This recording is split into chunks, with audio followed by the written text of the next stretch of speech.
Total immersion. That's what I want to speak about. Total immersion. I'm not going to go into a whole, take you through a meditation about a canoe trip, because I'm not on a canoe trip, but I'm getting in that mode a bit, because this is like, it's a vacation, but it's not an immersion in nature experience, per se. Not for me. I mean, I was in the water like, I don't know, 5 minutes in total. And the rest of it is just, civilization still is home. There's houses everywhere. Anyways, what's the significance here of immersion? I think that's what we could take out of the story of Yosef. And the way I got to this is very unusual. You got to look for the nuance in Torah. You have to look for things that are unusual. And things that bother you, that's what you should focus on. I mean, in life in general, and davening and everything, and Avodas Hashem. When you see a word that's just, why is this here? Why are we specifying on that detail in the Torah? Why? Or why does it use another word that, I have a word now in 3 places I found, that in this whole conversation about Yosef and this nisayon that he has, this temptation that he has, and his overcoming of it, that is so powerful, and it resulted in the loss of 10 shvatim, which we saw from the Gemara. The emission of between his fingernails. What does it mean between? Why not just from his fingernails? Mi bein etzbeisav, Rashi says. Rashi says his fingers, and the Gemara says his fingernails. So why does he change it? Why does Rashi change it? Because I think he's adding like a commentary.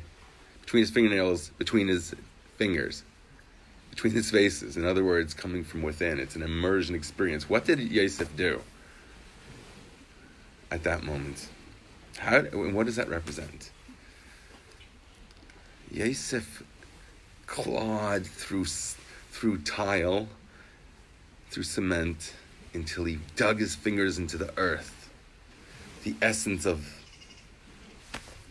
the Dirbat Taktaini, the whole purpose of creation, is the earth. The earth, the Jewish people are represented by earth, the Malchus. It had to have a keli of some sort, right? What kind of keli? He didn't have his Besherter. He didn't have his soulmate. He thought that she was trying to convince him, and he had some ability to be convinced to some degree, to at least entertain it. And that's what allowed him not to send his angel to destroy everything, like he did with Potiphar himself, who was castrated by his angel. Okay, if you protect the force, why weren't they there? Okay, we got to that yesterday at length. I have something different in mind today, but I want to bring it out through this because I think that it was bothering me yesterday, this word, Beinehem, between his fingers. So I'm saying now, you read Rashi as it says in the Gemara, between the Tziparnes Baisov, the fingernails of his fingers, and Rashi adds Beinetz Baisov, or he just takes away the fingernails, because I think he's commenting that it's between his fingernails and his fingers, from within him. So that's an expression of what's coming within him was being. We said, why do the fingernails? We said we brought a mimer of the Alter Rebbe. The fingernails represent the meisres, the extraneous part of a person, the part of the person that lives for self-aggrandizement, self-development even. It might be a refined aspect of this. Maybe trying to perfect himself to just exert power in the world, will to power. Or do we totally immerse ourselves in devotion to God? Can we make that plunge, that diving off into the abyss of totally, I'm going to say my entire relationship is one thing. Everyone else is just an expression of that. I have one relationship with God. That's it. Okay?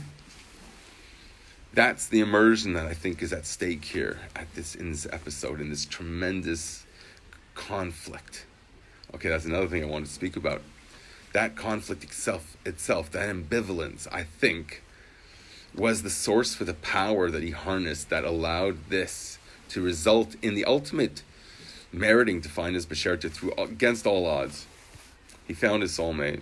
against all odds in Egypt, Eretz Haaretz, even there, immersion in that experience. He allowed himself to transform that experience to one with just pure immersion into God. But it came about through his ambivalence. That gave rise to this whole dramatic intrigue, this episode of tremendous passion and his conflict with it. And what resulted in it? Okay, I know this is another side point, but this is just driving me crazy. These ideas are so wild.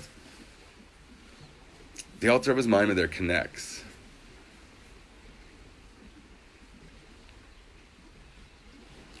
This whole thing with the martyrs, it connects the martyrs. It says the result, the tikkun, the correction of Yosef's emission of seed through his fingers. Good morning.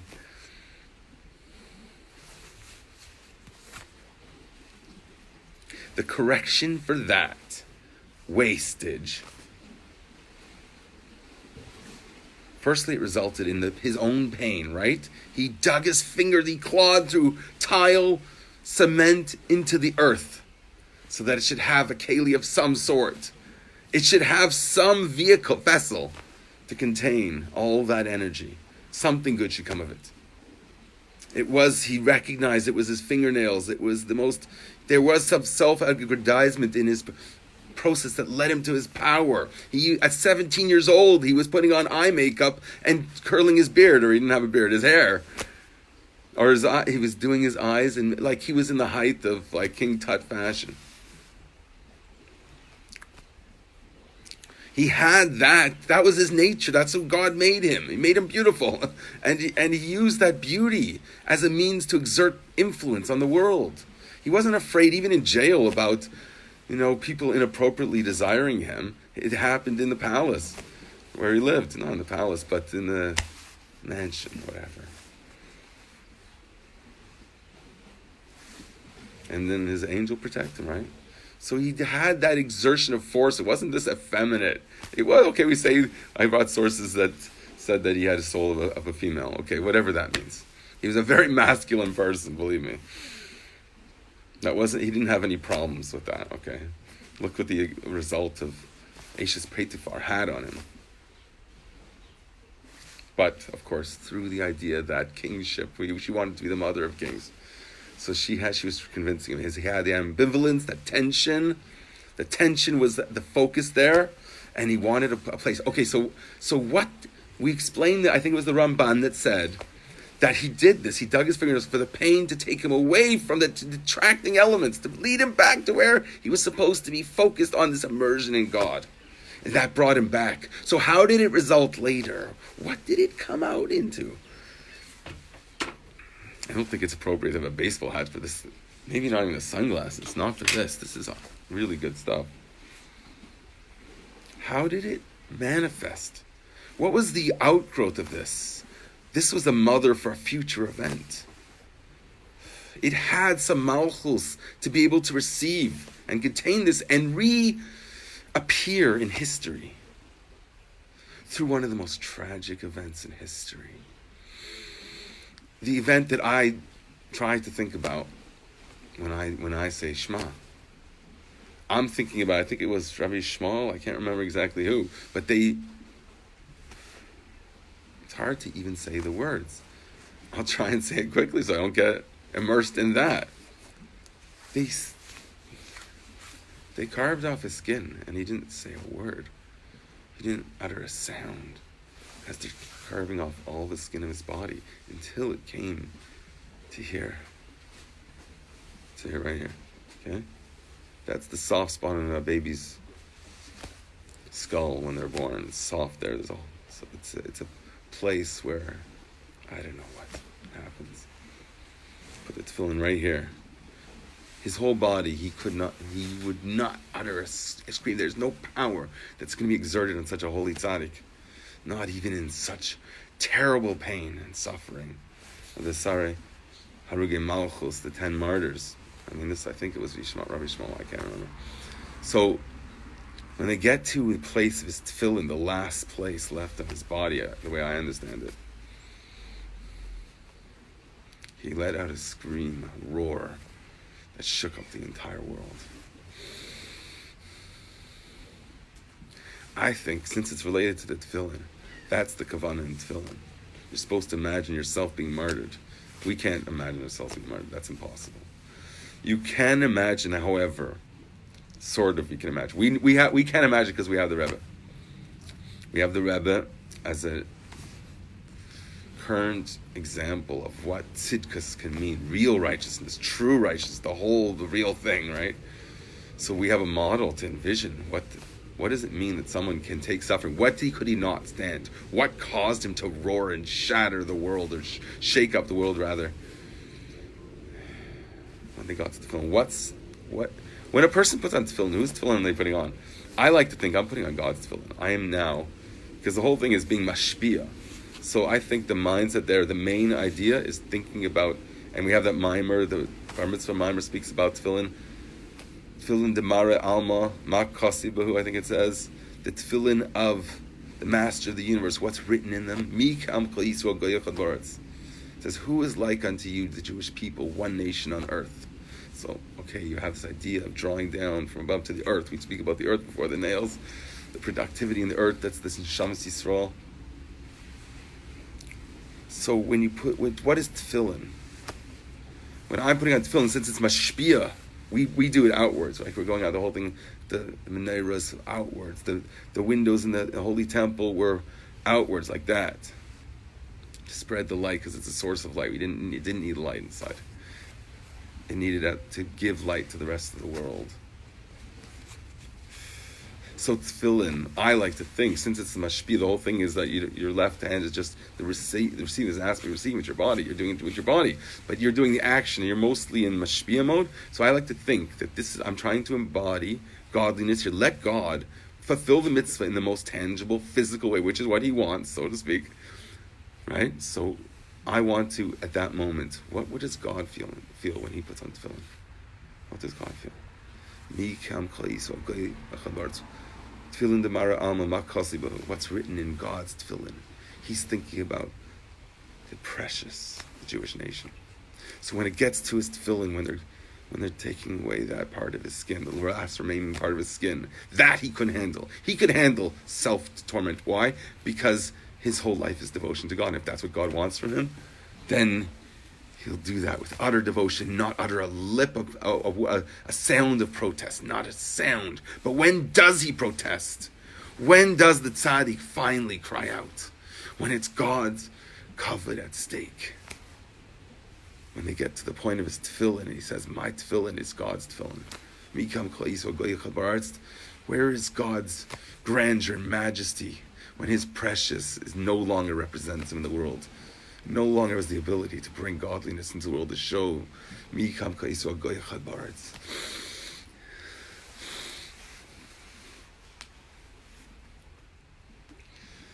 Okay, because that, if you really appreciate that, you would cry when you put on tefillin. How could you not? It's God's crown. What's God's crown? Eishes Chayil Ateres Baila, right? The Jewish souls, the Jewish people. God's crown. Specifically, Goyachad Ba'aretz, when we're in this world, actually, not necessarily the souls. The souls is just like obvious. It's the precious is when we take what's not obvious, the ambivalence, and transform that. That's the power. That's okay, so why did it lead to martyrdom? What's the connection between that? His suffering is what drew him back to his purpose. Yosef caused himself to suffer. He did not want to totally waste his potential. So he made himself suffer. He was disciplined enough to focus all of his rage and lash out. Like we have superhero movies, okay? If you're immersed in that, if that's your world, I try and use that imagery it resonates so much with people today that they spend billions of dollars on it. On that imagery, just ingraining that image into us.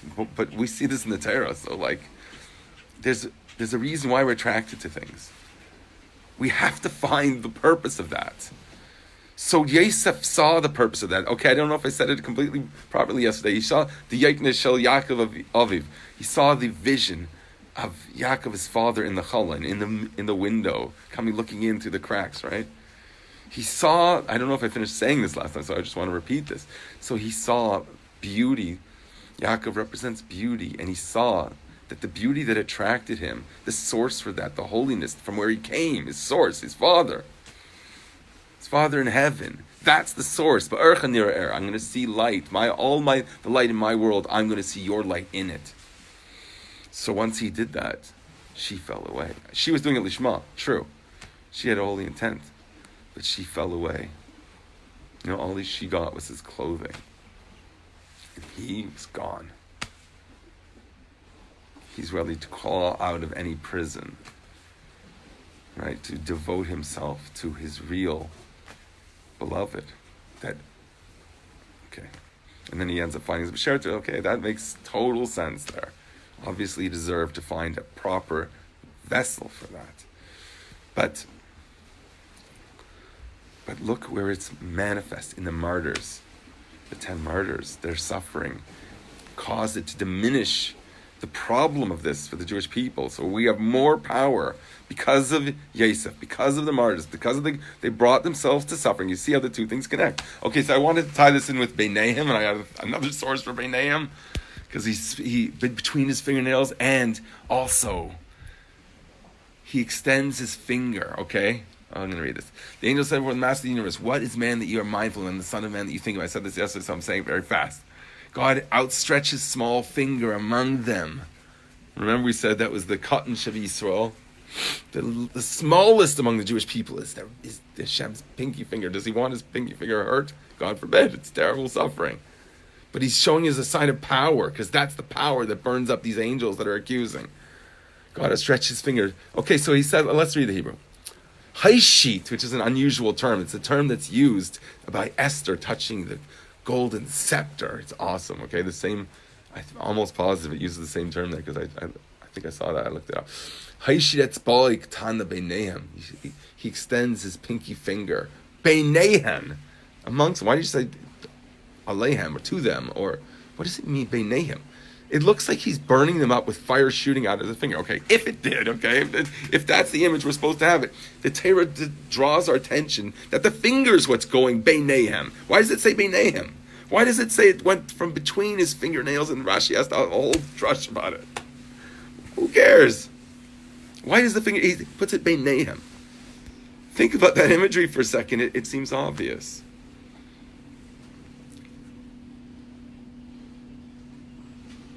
I have another source of beinehem. Maybe that will help me shed more light if I was too, just by suggestion there. It was not very clear. Oh, I think I might have lost this source. Let's just try another place if I put it.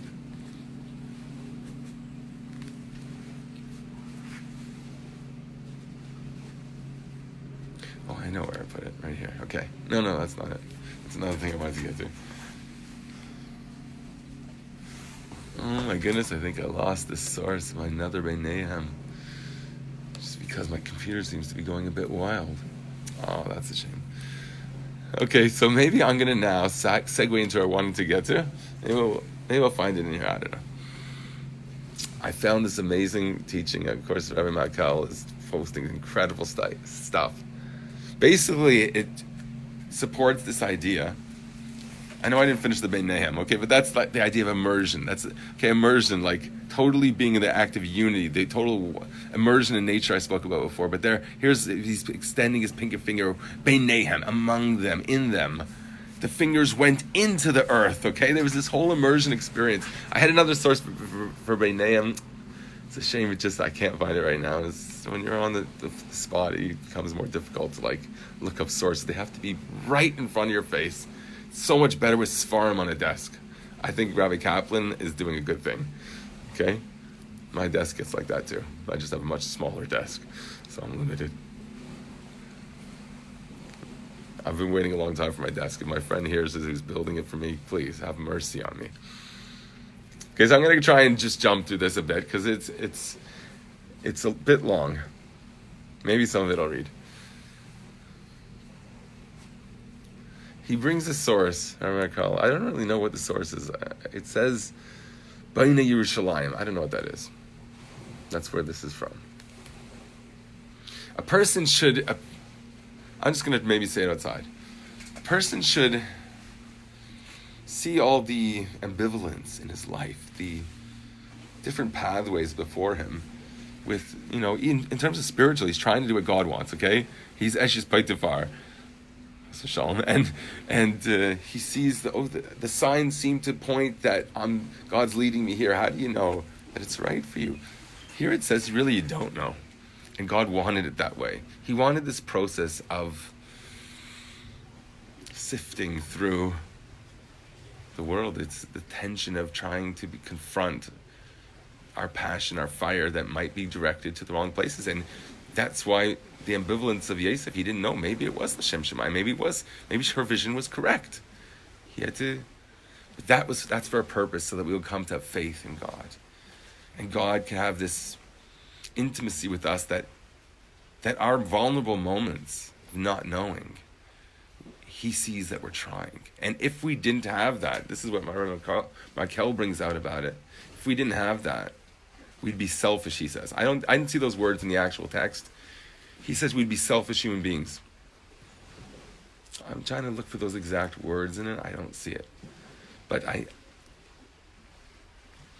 think the idea there is correct. Selfish, but I would say in a slightly different way. Here it even says, it's possible that he could think that he's a tzaddik gamor. V'yimtza rayas, he's going to come up with proofs to prove he's a tzaddik gamor. Keshiyitztarech, the sheyitztarech, b'teikef yachol l'damlis ba'atzmei shehu rasha gamor. And immediately he could say, you know what? I'm not a tzaddik gamor, I'm a rasha gamor. It says that here. V'yimtza gamken bruros, and you'll find, use a different word here for proofs. Things to collaborate. His suspicion that he's a rasha gamor. V'kol asa elkim b'chochma nifla. And God did all of this with great wisdom. The ambivalence of Yosef is something that's supposed to be there. That's the great wisdom of God. He wants us to be in a state. If we get in too good of a rhythm, God changes it up a bit. That's his personality, so to speak. Kaviyachal.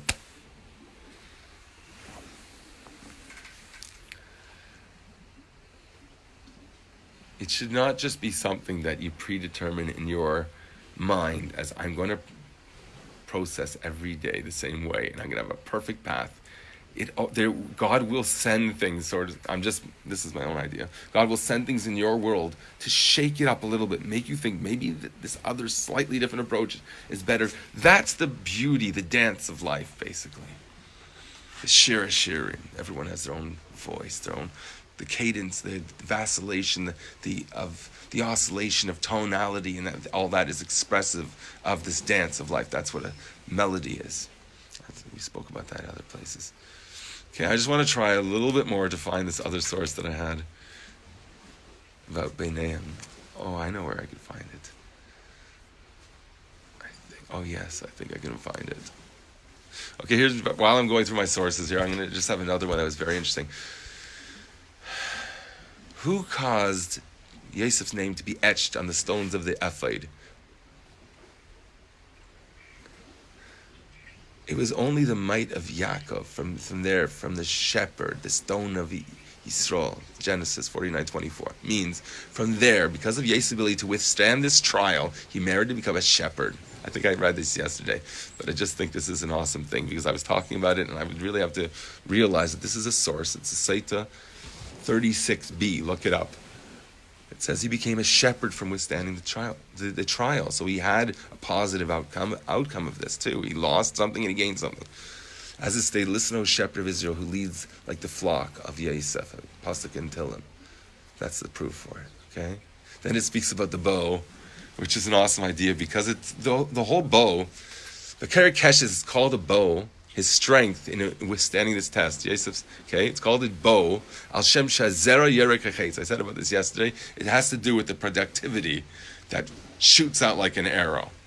Okay, so really a bow, the strength of a bow, even though I was speaking about the tautness of the string when you pull it back, but it's really the productivity of it is associated with its ability to shoot out.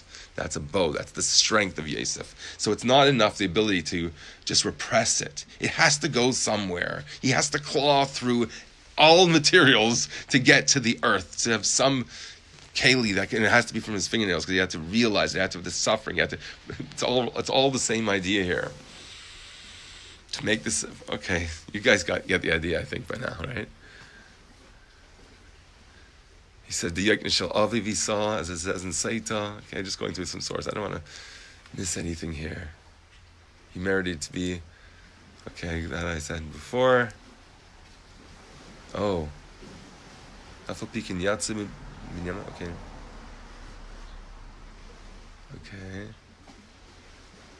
Okay, it speaks about here, in Saita 36b, it speaks about how he lost 10 tribes, okay? Look that up. I should post the source sheet for this. Maybe that's what I'll do. Then it says, okay, it tells about Hashem and the angels. Okay, here's another good one. I don't think I read this one. Oh, maybe I did. But he ends off saying, the entire world is yours. Whatever you wish to do in your world, do. God then created the first person. Okay, that's the angels sort of tell God, yes, I agree, we agree. Everything's yours. You want to make man? Make man. Okay, I don't know. I didn't see that word in all my sources that I put out here. Oh, here, I think I found it. Okay. Yes, here, okay, found it. Baruch Hashem. The verse states, and she caught him by his garment, saying, lie with me. Okay, she grabs on it, she's Peitifar, grabs onto his garment. At that moment, his father's image, his visage came to him and appeared to him in the window. The image said to him, Yosef, the names of your brother destined to be written on the stones of the Ephite, and you are to be included among them. Do you desire your name to be erased from among them and to be called an associate, a raya, of promiscuous women? He was going to be called an associate, a raya, but he transformed that and became a raya, which also means shepherd. Associate of promiscuous women, or a shepherd of the Jewish people. Where is his heart going to be devoted? As it is written, but he who keeps on company with harlots wastes his riches. It's a pasuk in Mishlei 29:3. As he loses his honor, which is more valuable than wealth. That's just the commentary on that. Okay, does it say B'neihem? Yeah. V'ata b'neihem. Okay, let's read the Hebrew now. He sees the visions of his father in the window. In the future, so his father tells him, in the future, because it's not just a vision. We said he saw the Tiferes of his father. Here is more particularly what happened. That's just a drush. This is what the Gemara says. This is, okay, I said whatever it is. He says to him, it's not just a vision. He speaks to him. Your brothers are in the future. Yuktavu al avnei ephod. The ephod had a breastplate that had precious gems upon which were inscribed the letters of the tribe. And you, Yosef, don't you want to be part of that? V'ata b'neihem. Okay, here the word is not extraneous. Here it's supposed to be there, okay? The other times I said you don't need the word b'neihem. He extended his pinky finger, b'neihem. Just say it towards them. He pointed at them. Why didn't he say he pointed? He extended it like you extend a scepter. Okay, that's the imagery in Megillas Esther. I don't make this stuff up. If I would, I would say so. So here, the word is needed, but maybe it will help us just by a shkaka practice, the fact that I came across it. It's in this whole context. It's talking about the same topic. He says, you were among them. It's telling you the cue to all this is the idea of being among them. Do you want to be part of your brothers? Do you want to be able to relate to the world? Do you want to completely uproot yourself if you're going to survive the Nisayan and not be a raya of promiscuous women, right? An associate of promiscuous women, which is what Yaakov was telling him. Don't you want to be among your brothers? You could be a raya Yisrael. You could be a shepherd of the Jewish people, more than just among them as a head amongst them. Yosef was a leader of his brothers. They bowed down to him. Yet you want to be among them. You don't want to leave the people entirely. Don't risk it all, okay? Take what you've established as your leadership position. And don't do that again. Maybe you had to learn this lesson once and that was enough. I don't think it never happened again. In fact, he found his Besherta through surviving that, and therefore having more children and more. And he had 2 tribes out of that. Ephraim and Manasseh. So he says, among them, do you want to be among them? I'm just working this out, okay, as we go. Do you want your name erased from among them? And instead of being a leader among them, he would have been a Reya Zainas, a shepherd amongst the prostitutes, the harlots. The Ksiv, Reya Zainas Yavad Hain. Those who shepherd harlots. I'm just translating this in my own words now. Yavad Hain will waste their grandeur. So you have this whole idea of Zarlev Talal connected with grandeur, and he lost the ability to have a more grand reign with more children and more. But he merited. Okay, on the other hand, since he did survive the challenge, you only need a challenge once, right? That's enough. We only need a Kedah once. He had this challenge in his life.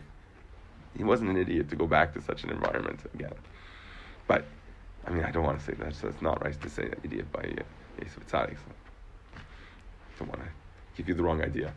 So when I say something wrong, I have to point that out. So I'm not like saying, oh yeah, that just blurted out of my mouth and it's correct. No, I can make mistakes.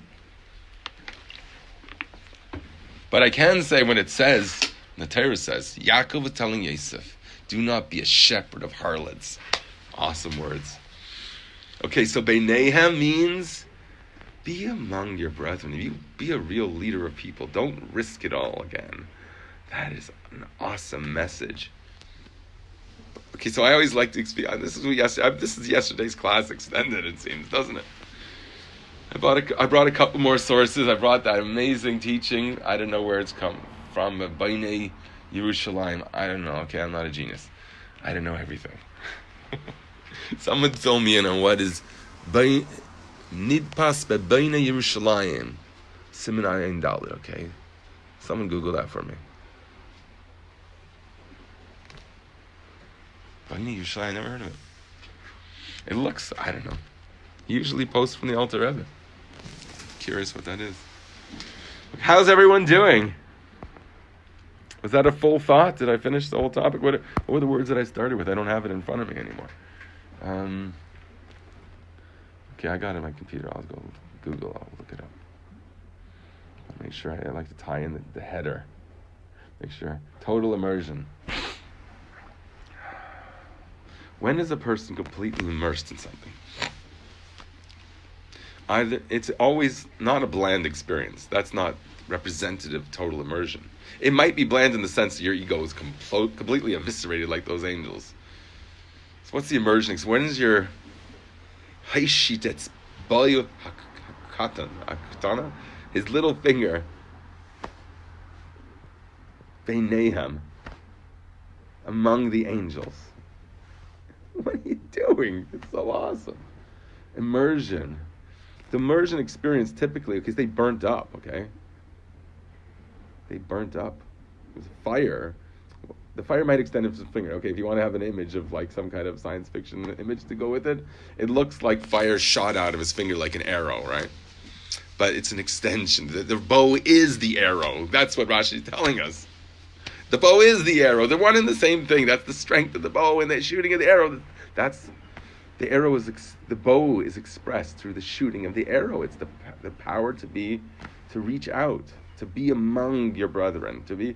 So total immersion. But when are you most immersed? I'm trying to get back to this idea. I realize I'm swaying away.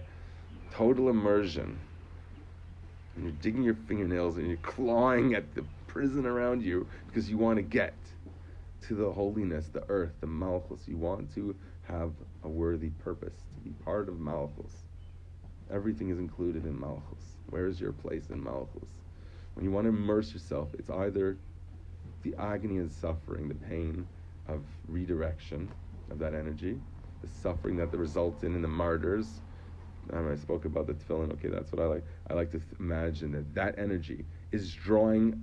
Okay, because I didn't finish that thought. What was his cry? What shook up the world?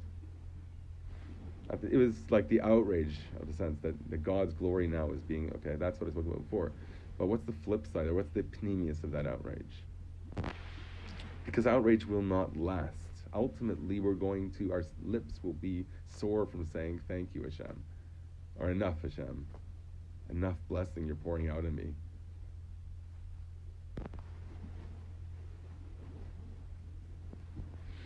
So what's the inner core of outrage is, what's the premise of outrage? What's the inner core of it? What was he really crying about? Screaming out, roaring out, and shattering the whole earth up, shaking the whole. What's the pneumius of his outrage of God's treasure now is not represented in this world at all? There's no more place to put tefillin. It's the premise of that, the premise of people who see a lot of outrage and became cynical because of that outrage, because the Rebbe doesn't accept that. But what's the pneumius? What's driving them? It comes from a good place. The outrage is only possible because someone expects so much of an intimate relationship. You expect so much integrity. So the question, God, how can you cause your people to suffer? Lama hara'isa lama zeh. Moshe complains to God. That's Moshe's outrage. That's the Rei Yisrael. That's the shepherd. Cares about his flock. He's among his brethren. So what's the pneumius of the outrage? The Rebbe says, he's talking about, I think Eli was out. He's telling him, why are you so much outrage? Where does it come from? It's because you expect so much of the Creator. You have such a deep expectation. I say, this is what I think the Rebbe is getting at here, is that it's therefore our obligation to do our part to the total best, to be representative of worthiness, like Moshe Rabbeinu was, specifically from the leader, the Rei Yisrael. He's the one that has the power to stand before God. The outrage is expressing ourselves, perfecting ourselves. I'm outraged myself. I'm drawing on that energy because it comes from a deep intimacy. That's the outrage. That's the pain. That's the suffering. That's the martyrdom of Rabbi Akiva and Rabbi Shmuel and all them. Okay, that's the crying, the shaking up the whole world when the tefillin. It was a cry of ecstasy.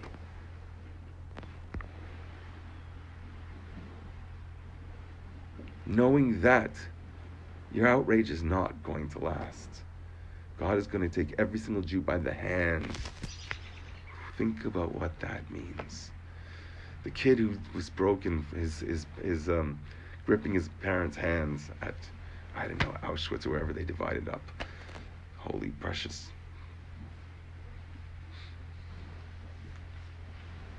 Okay. This is why I can't talk about the subject. So I won't be able to speak. So there's lots of people that don't talk about the subject. Go to them. But the only reason why I speak about it really is to try and bring out the flip side of it, because this is what I wanted to get to. That God is going to take that kid, but he's split from his parents. Okay, who can face that in a world where it's only darkness? There is no light in that world. So I say, when that kid, so God's going to console him. But I wanted to get back to the other point that I was going to say.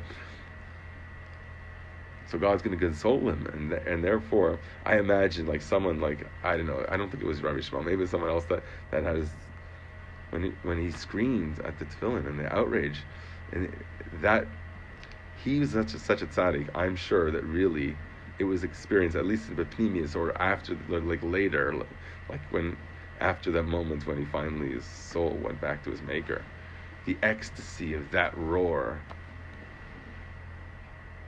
of, I jump into a lake, it's cold, but I'm just saying I'm not going to be like I was when I was a kid, or I mean like yesterday when I was a kid, and like say, oh, it's freezing cold water. No, I'm going to go in that lake just like I do to a hot mikvah.